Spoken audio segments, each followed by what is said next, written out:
So the last few videos I posted was about the new mod customization and the new loadout system, which is doing very well respectively. Thank you from the bottom of my heart. It means a lot that people take their time out of their day to watch a new Destiny content creator like me, which I'm trying my best. I'll learn and get better as time goes on. But enough of that. Today we're taking an in-depth look at the new armor charge system. So there's 3 types of mods when it comes to the new armor charge system. Green, it either increases your armor charge or the armor charge of your fire team that's around you. Yellow, it gives you an indefinite armor charge that only decays when you do a certain action, like throw a grenade or do a melee, or even do a finisher. And then blue, it gives you a certain stat buff or weapon buff that's timed, and each weapon charge lasts 10 seconds, but only if you have a blue mod equipped, and you can increase the time with elemental time dilation. Or I think it's just called time dilation. Well, let's hop into the mods one by one, starting with yellow. Grenade kickstart. When your grenade energy is fully expended, you gain grenade energy. Additionally, your armor charge is consumed, and you gain grenade energy for each stack. Melee kickstart. When your melee energy is fully expended, you gain melee energy. And then again, the amount of energy you get back is dependent on how much armor charge you have. So if you have 3 or 4 and you do a melee, that determines how much melee energy returns to you.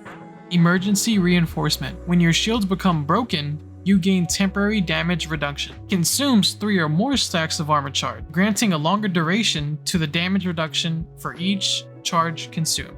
Utility kickstart. When your class ability energy is fully expended, you gain class ability energy.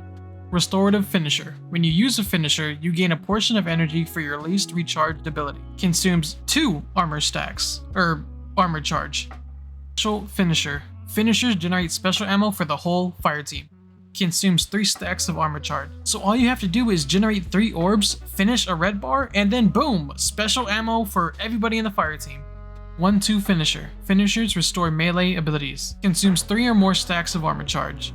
Bulwark finisher. Finisher final blows generate an overshield. Consumes 3 or more stacks of armor charge, granting longer duration to the overshield for each charge consumed. Healthy finisher. Finishers heal you. This one is probably my favorite one. Snapload finisher. Finishers reload all your weapons. These next 3 mods all consume 3 or more armor charge. Explosive finisher. Finishers restore grenades. Utility finisher. Finishers restore class abilities. And then finally, thank God! Benevolent finisher. Using a finisher on a Caben spawns orbs of power for your allies. Now let's hop into the green mods.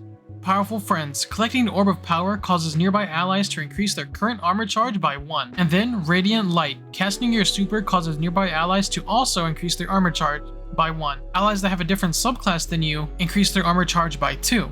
Shield break charge. Breaking a combatant shield with the matching damage type grants you armor charge. Charged up. Increases the maximum number of stacks of armor charge you can carry by 1, and using multiple of this mod does stack. Stacks on stacks. Picking up an orb of power grants you 1 additional armor charge, and this mod does stack. Time dilation. Your decaying armor charge has a longer duration. And finally, empowered finish. Finish your final blows grants you 1 temporary armor charge when you have none. Now it's on to the blue armor charge mods.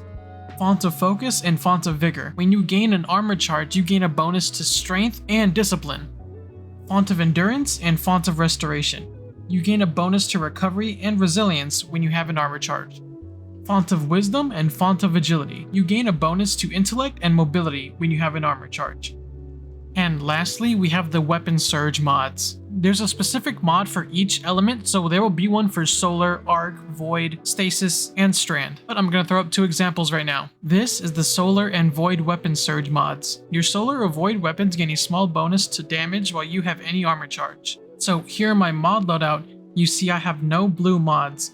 All I have is yellow mods and green mods. Then Void Siphons at the top to give me orbs. So here I'm generating orbs with my Void SMG and the Void Siphon mods that I have on my helmet. And here you can see me picking up orbs of power that generate armor charge on the left side of my screen. And here, since I have special ammo finisher on, I finish a thrall and it generates special ammo, which took up 3 armor charge. Now I only have green and blue armor charge mods, which is the Void Siphon for orbs and Void Weapon Surge for void weapon damage. Now picking up these orbs is giving me a 10-second timer for my armor charge, and my armor charge is giving me void weapon damage times 3 because I have 3 stacks of the mod. And that's pretty much it of the armor charge system. They really did simplify and water it down from what it was before. This is definitely going to get backlash from like the more hardcore players, and the new players that are coming in with Lightfall and beyond are going to be more accepting to this because it's more easier and simple to grasp. But yeah, if you enjoyed this little breakdown, subscribe, comment if I left out anything, and be on the lookout for more Destiny content from me.